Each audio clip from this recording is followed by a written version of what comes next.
What's happening, Chief? Get the flip-flop shit on me. Sugar pop, honey bun. Whose ass I gotta kick to get myself a beer off up in here? People like this are a menace to decent society. Who decided that? You already know what the business I'm is. gonna kick your ass one day, man.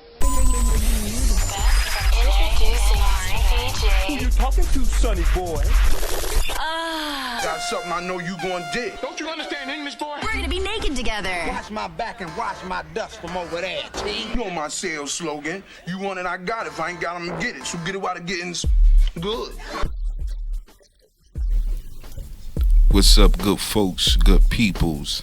Ultrasound, entertainment, versatility, vision. Got my cold coffee right here, chilling on the side right here. Got my notes and everything.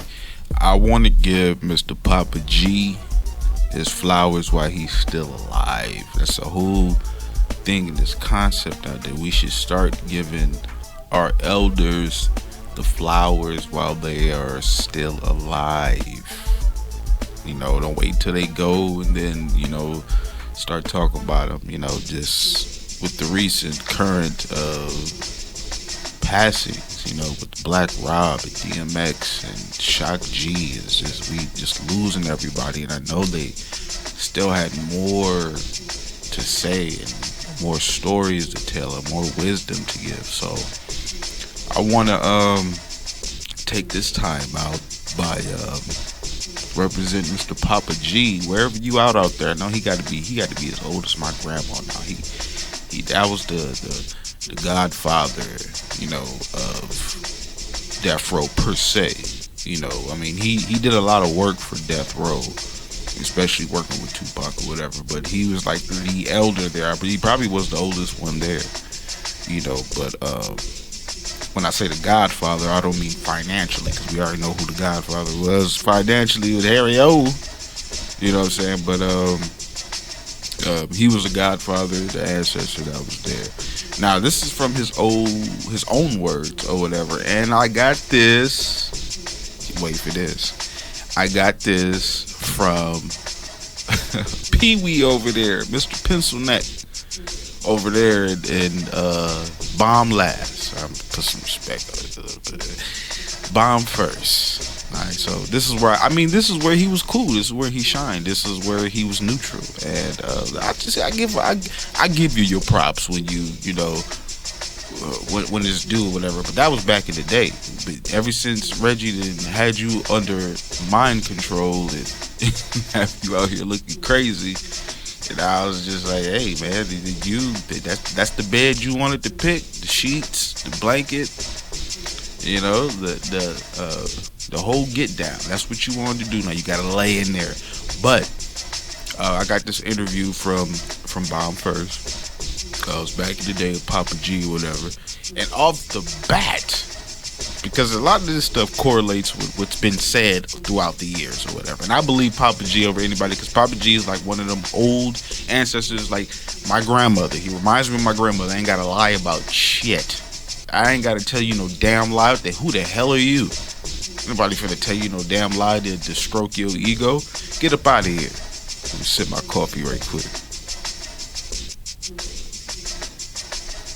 Get your ass up out of here. Anybody finna lie? That was Papa G in my opinion. Now he said off the bat, Snoop and Tupac never got along. And I believe that wholeheartedly. Like all that, and you know, the conflicting stories, everyone who was interviewed, who has been interviewed, everybody who has been interviewed, whether they worked with Pac or they knew him, there was always somebody said that, yeah, they was cool, they was like brothers, and the other people was like, nah, towards the end they didn't get along. Most people, I would say, you know, mind their own damn business. That's why the stories are really conflicted, because when they saw probably Tupac and Snoop, it was like a working environment. So it's like you got to get along with your employees, even though y'all don't kick it like that outside the whatchamacallit. But I can understand why Snoop would probably be jealous of Tupac or whatever, because I didn't had the dudes jealous of me before. So I already know, you know the feeling or whatever. But I can understand, like, Tupac said that he was corny. That's why he didn't come to Death Row the first time when he was out. You know, he said that like they were corny over there. He didn't like them or whatever. But it was a working environment, so Papa G said that Snoop was extremely jealous of Tupac or whatever. You know, he came in and he took everything. Snoop supposed to be the tall, slender nigga with the long hair and everything, with the, you know, the smooth voice and everything. Tupac came in and said, "Nah, man, we ain't doing that." But I do believe that, you know, I do believe Papa G when he says that they never got along. You know, I know everybody wants to be politically correct when they being interviewed and everything like that, but you know, some of them people were just capping. They were lying. Snoop and Tupac didn't get along. They didn't like each other. You know. He also mentions this guy named Risky. I don't know who Risky is, but somebody need to interview him because Risky, he kept referring to Risky, who's in there at that time. This was years ago, or whatever. That's why I say somebody need to go get a hold of Papa G before he goes and makes his ascension or whatever, you know, because I know he's an older fella now. He's a lot older, and you know, people's healths are declining nowadays, especially the elderly, especially if they have, you know, preconditions. So Johnny Boy, go ahead and get Papa G back on the phone and do a real interview, because I think you could have done better than this. Like I see the difference, but why are you so mad? And why a lot of you YouTubers that cover Tupac and shit and the Biggie is so mad, because y'all have had these monumental interviews with people. You had the chance to interview them, but y'all asked the silliest dumbass questions. You got to know how to ask questions. I mean, you get the best answers when you give the best questions. If you just sitting there shooting the shit just because they are who they are or who they was affiliated with, you missing the whole point. And what a lot of these interviews is like, I wouldn't give a damn if somebody get pissed off or not if I ask them a question. Just don't answer it or whatever, or don't get interviewed by me no more. But he doesn't ask the right questions. That interview should have been like almost 3 hours long. You know, at least should have been that long or whatever, but that's neither here or there, you know. But next, Papa G goes on to say that, you know, when he got there, when Tupac got to Death Row, he showed up. Like, he showed everybody up. Meaning that he was recording songs after songs after songs. Although, you know, they weren't hits, but he was still recording, and I understand that because I'm a recording musician, artist, and everything like that. I don't want to be around motherfuckers who take a whole week to make a song. Now, a day I can understand. You got to get your thoughts together, but a whole week, a whole month to make a song, nah, that would piss me off, because it's like, now you holding me back. You know, and Papa G said that the Dog Pound and them, they were lazy. They was just hogging off Suge and everything like that. And I could see that in them, you know. I mean, he said they would come to Death Row and steal shit off the goddamn desk and all that shit. I was like, what? You know, but he said they was lazy, you know, which hence why people said, it took people forever to make songs, and Pac didn't like that, and I wouldn't like it either. You know, it'd take you all day. He said Suge wasn't happy with Nate and all them, and he did everything to stop Nate from putting that album out or something like that or whatever. I guess, you know, they was rubbing Suge the wrong way musically or whatever. So I mean, I look at it as a sense like Suge was trying to run a business, even though he would act like a big dummy and try to be Mr. 6'4", 300-pound gangbanger and everything, when he was really just a teddy bear. But he was actually at some point trying to run this business. Now, he also explains how David Kenner could have got Suge Knight off of that probation violation, but he did not. And this is important because it correlates with everything that has been said. Besides Greg Kading whole shit is bullshit. Because he don't care, but he don't say nothing about David Kenner. He just acknowledges him as the attorney, but it correlates with everything that's been said. Like, that was David Kenner's company. That was David Kenner's company. And then he said that by that time, I think Jimmy Iovine had already bought back David Kenner. I'm like, what the hell? You know, like, but he bought him back. And this is crazy because Interscope and Death Row is the same people. I'm gonna get into that in a little bit or whatever. You know, but like I said, this is important because it's like they said, you know, the Suge was the target. Pretty much. Suge was the target. They were trying to get him out. They was trying to X him out.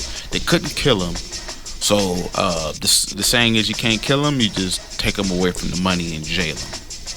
Or whatever, you know. So, and then remember, there was another attempt on Suge's life when he got shot outside that club multiple times. You know. And then once Papa G explained, you know, the whole thing between David Kenner and Jimmy Iovine, remember, you know, they didn't bail out Tupac. Death Row didn't bail him out.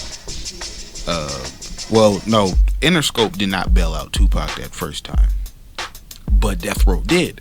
But it's the same thing because the Interscope is being, well, Death Row is being funded by Interscope, so it's kind of like they did, but they didn't do it directly. They just sent Kenner and Suge and said, y'all deal with him. That's what Jimmy Iovine said. And Jimmy Iovine was that person where he was like, I don't want to deal with Tupac. He didn't want to deal with him. And he said that before even A-Trend said that he didn't want to deal with Tupac no more. And I can understand, you know, the courts and stuff like that and everything, but they should have had his ass on a program or something like that. But in the beginning, that was kind of Tupac's fault because Pac wasn't reading contracts or anything like that. Like, if you was getting in trouble, like, you gotta go chill. There should have been something in your contract where you just shut the hell up for 90 days or something like that, you know. But anyway, excuse me. Besides that, you know, Suge being the big dummy that I be saying he is, not listening to his elder because Papa G kept saying that, hey man, Iovine and Kenner be in there talking all the time, but you don't be around. You need to get in here because they're trying to like X you out and shit. You want to listen, right? So we know eventually what happened, and you know, Papa G said he hated Kenner. He hated David Kenner. I can understand why. Another good important thing, and this is where me and RJ Bond bump heads or whatever. Well, I wouldn't say we personally bump heads, but this is where I disagree with RJ Bond because RJ Bond likes to romanticize the fact that he sat down with Tupac's family and this and everything like that. And remember, like, RJ Bond doesn't understand. Well, I know he understands, but it's like most people don't understand that RJ Bond only got in with Tupac's family somewhat because of Frank Alexander. And Frank Alexander didn't even know Tupac like that. So, you know, when he starts talking about, oh, Gloria Cox this, and I talked to his family, and this and this and that, hey, and I understand why he be making fun of Papa G you imitate Papa G, because you kind of do resemble Papa G, RJ. You kind of do, except without the swag. You ain't got the swag. You look like Papa G, but with the Uncle Fester swag.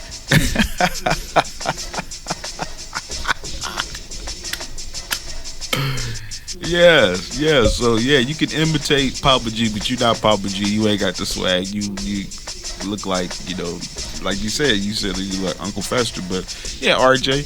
So Papa G said Tupac hated his family. He didn't like them. He felt like he was cursed when they started coming around when that money came in. You know, he felt that he was stuck with them now. I was like, what the hell are y'all doing? Y'all wasn't here like that. The money kept coming. He's like, Afeni was around. Everybody was around. You know?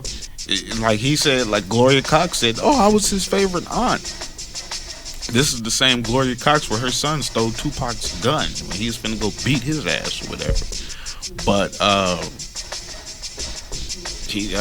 Gloria Cox, and he said that Papa G takes this from Frank Alexander's, one of Frank Alexander's films, where Gloria Cox said that she was the favorite aunt, and Papa G said that's not true. I believe him.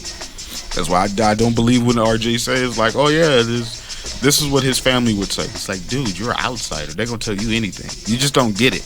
They're gonna tell you anything.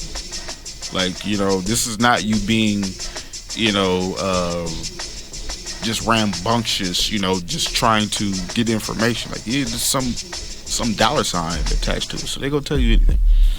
But everybody came there because of the money. Tupac, was not close with his family like that. According to Papa G, he was mad at his sister, Setua. I hope I'm pronouncing her name right, for having a baby by one of the group members. Now I thought that she had a baby by Ray Love, but then Papa G said Edie Amin too. Or if he got that confused, I thought somebody had a baby by Ray Love. And then she gonna turn around, and then she turned around and had a baby by Edie Amin. Then I understand why Tupac was calling her out of her name. Jesus. And Papa G was like, "How can you talk to your family like that?" I'd have told Papa G, I'd have been like, "Look, these motherfuckers is people too. You strip away all the titles, aunts, moms, brothers, sisters, and all the other stuff, you're gonna find out that these motherfuckers bleed just like me." So I'll talk to them how the fuck I want to talk to them, especially if they getting out of pocket, you know. But yeah, so Papa G said to Tupac didn't really like this family like that, so everybody going around the boy, Tupac loved it and he loved it. No, he didn't. That's just PC version, the politically correct version, you know. And then, you know, the whole thing with, you know, Papa G said like he didn't really feel like Tupac knew he was gonna die.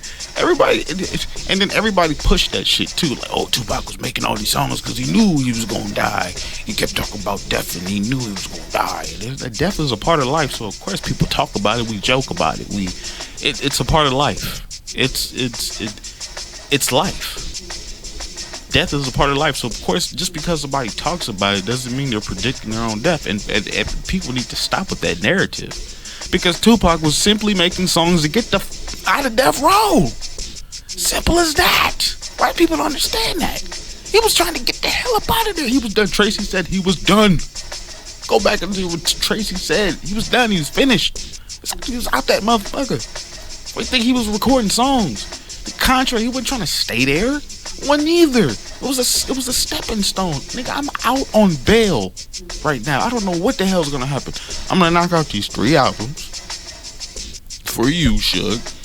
I don't give a damn if they the bomb or not. I'm finna do this contract. Damn, look at all this money my double album made. Y'all still ain't gave me the money from Me Against the World. I'm owed millions of hollers. Not dollars, hollers. Give me my hollers. There's millions of hollers.